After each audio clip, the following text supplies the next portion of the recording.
নমস্কাৰ কৰাগ্যে বসতি লক্ষ্মী কৰ মধ্যে সৰস্বতী কৰ মূলেটো গোবিন্দ প্ৰভাতে কৰ দৰ্শন সমুদ্ৰে বচনে দেৱী পৰ্বত স্তন মণ্ডল মিস্তু পত্নী নমস্তু ভং পাদস্পৰ্শং ক্ষমস্মে।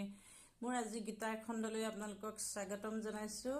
মোৰ আজি গীতাৰ খণ্ড হৈছে কৃষ্ণক অৰ্জুনে কৈছে, হে মহাবাহু কৃষ্ণ, ব্ৰহ্মলাভৰ পথত আগবাঢ়িবলৈ লৈ বিমূৰত পৰা তেনে এজন লোকৰ আধ্যাত্মিক আৰু বৈষম্যিক দুয়োবিধ উন্নতিৰ পৰা বঞ্চিত হোৱাৰ ফলত চেদেলি ভেদেলি হৈ কোনো আশ্ৰয় নোহোৱা মেঘৰ দৰে বিনাশ নঘটিবনে? সেইবুলি কৃষ্ণক সুধিছে। তেতিয়া কৃষ্ণই কৈছে, হে কৃষ্ণ, আৰু সুধিছে, হে কৃষ্ণ, মোৰ এই প্ৰশংসাটো সম্পূৰ্ণৰূপে দূৰ কৰিবলৈ তুমিয়েই সমৰ্থ। সেই প্ৰশংসা দূৰ কৰিবৰ বাবে তোমাৰ বাহিৰে আন কাকো পোৱা নাযাব। মোৰ সংশয় আৰু দূৰ কৰিবৰ কাৰণে কাকো পোৱা নাযাব বুলি কৈছে। পৰমেশ্বৰ ভগৱানে কৈছে, হে পৃথাৰ পুত্ৰ, শুভ কামনা কৰোতা সাধক এজনৰ এই সংসাৰতেই হওক বা পৰলোকতেই হওক ক'তো কোনো বিনাশ নঘটে। হেৰা বন্ধু, যিজনে ভাল কাম কৰে তেওঁ কেতিয়াও কোনো দুৰ্গতি নহয়। কৃষ্ণই কৈছে, যিজনে ভাল কাম কৰে তেওঁ কেতিয়াও দুৰ্গতি নহয়, অথবা তেওঁ কোনো জ্ঞানী যোগীৰ পৰিয়ালত জন্ম লাভ কৰে। অৱশ্যে এনেদৰে এই সংসাৰত জন্ম লাভ কৰিবলৈ পোৱাটো বৰ দুৰ্লভ কথা। তেওঁ কৈ আছে,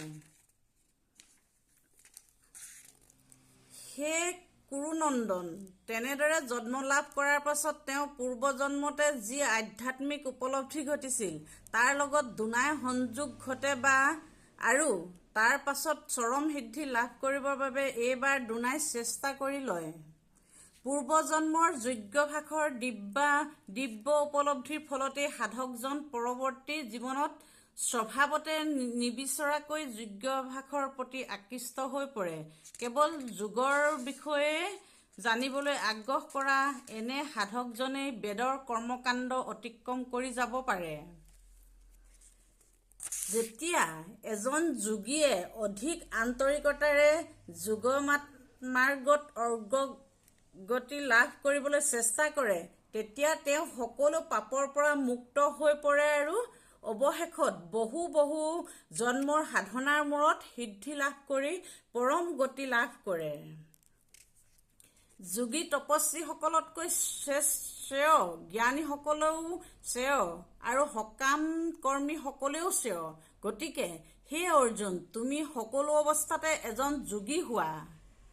সকলো যোগীৰ ভিতৰত যিজনে পৰম শ্ৰদ্ধাৰে অনবৰতে মোৰ ওপৰতে নিজক সঁপি দি মনেৰে অনবৰতে মোৰ কথাকেই চিন্তা কৰি থাকে আৰু সেয়া ভক্তিৰে কেৱল মোৰ বাবে সকলো কাম কৰি থাকে, তেওঁৱেই যোগৰ মাধ্যমেৰে মোৰ লগত আটাইতকৈ অন্তৰংগভাৱে সংযুক্ত হৈ থকা এজন শ্ৰেষ্ঠ যোগী আৰু এইটোৱেই মোৰ অভিমত। কৃষ্ণই কৈছে সকলোবিলাক, তেওঁ কৃষ্ণৰ অভিমতবিলাক প্ৰকাশ কৰিছে।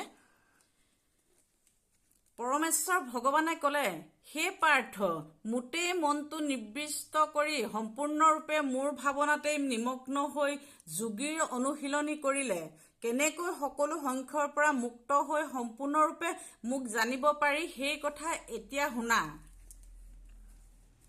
ভগৱানে সকলোবিলাক শুনিবলৈ কৈছে। এতিয়া মই ক'ম, সম্পূৰ্ণৰূপে ক'ম। এই জ্ঞান লাভ কৰিলে তোমাৰ বাবে জানিবলগীয়া কথা আৰু একো বাকী নাথাকিব। সহস্ৰ মানুহৰ ভিতৰত কোনোবা এজনে সিদ্ধি লাভ কৰিবৰ বাবে যত্ন কৰে। তেনেদৰে যত্ন কৰি সিদ্ধি লাভ কৰা সকলৰ ভিতৰত কোনোবা এজনেহে মোক স্বৰূপাৰ্থত বুজি পাব পাৰে। সকলোৱে বুজি নাপাব সেইবুলি কৃষ্ণই কৈছে। স্বৰূপাৰ্থত মোক তেওঁ বুজি পাব যিজনে হেৰি কৰে। মাটি, পানী, জুই, বায়ু, আকাশ, মন, বুদ্ধি আৰু অহংকাৰ, এই 8টা ভাগৰে মোৰ পৰা ভিন্ন জড় প্ৰকৃতিৰ গঠিত হৈছে। 8টাৰ পৰা প্ৰকৃতিৰ হেৰি হৈছে বুলি কৈছে। হে মহাবাহু অৰ্জুন, এইটো মোৰ নিকৃষ্ট প্ৰকৃতি। ইয়াৰ বাহিৰে মোৰ যি এটা উৎকৃষ্ট প্ৰকৃতি আছে, যিটো জীৱসমূহৰ দ্বাৰা গঠিত, যিটোৱে এই জড় জগতখনৰ সম্পদসমূহৰ উপভোগ কৰিছে, তাৰ বিষয়ে জানিবলৈ চেষ্টা কৰা। কৃষ্ণই সকলোবিলাক কৈ আছে, এইবিলাক সকলোবিলাক জানিবলৈ চেষ্টা কৰা বুলি কৈছে। এই দুইবিধ প্ৰকৃতিয়ে সকলো সৃষ্ট বস্তুৰে উৎপত্তিৰ কাৰণ। কিন্তু এই কথা জানিবা যে এই সমগ্ৰ জগতৰ যিমানবিলাক জড় পদাৰ্থ আৰু যিমানবিলাক চেতনা তত্ত্ব আছে, সেই সকলোবিলাকেই ময়েই উৎপত্তিৰো কাৰণ আৰু বিনাশৰো কাৰণ।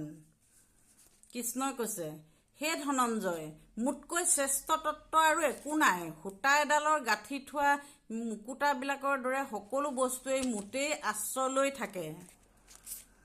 হে কুন্তীয়ে, মই পানীত থকা সোৱাদ, মই সূৰ্য আৰু চন্দ্ৰত থকা পোহৰ, সকলো বৈদিক মন্ত্ৰত থকা ওকাৰ ধ্বনি ময়েই, আকাশত থকা শব্দ ময়েই, আৰু মানুহবিলাকৰ গাত থকা ক্ষমতাও ময়েই।